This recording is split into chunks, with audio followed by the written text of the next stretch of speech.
So I've got it plugged into the wall. We want to make sure that the concentrators are plugged directly into the wall, not into a power bar.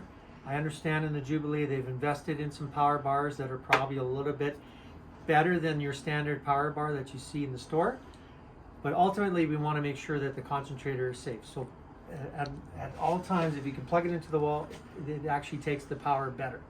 On the front here, we were talking about where the lights would be. So when I put this on, I'm going to push down on this side where it's the 1. You're going to see everything light up, and then you're going to hear an alarm. Okay, lights up like a Christmas tree. Okay, now this means that the concentrator is on and now it's running. You can see a green light.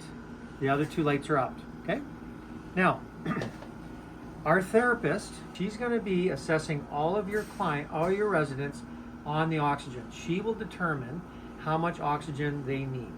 Okay, and this is where she's going to be adjusting this tube that has the numbers on it. This is the oxygen flow. So right now I'm going to set it for 2. When we set it to 2, that's where the bottom of that little black ball is on top of the number that you want. Okay, so that's set. All right, now what do we do with the oxygen tubing that's in the resident's nose? Well, they're going to have a long tubing with a nose piece. Okay, we're going to talk about that in a minute, but it's going to hook up to this little spot right here, and this is where the oxygen's coming out. Okay, and when you see me put my finger over here, you'll notice the ball drops.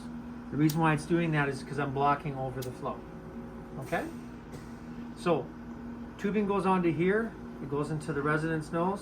This is how you turn it on, and this is where the flow is set.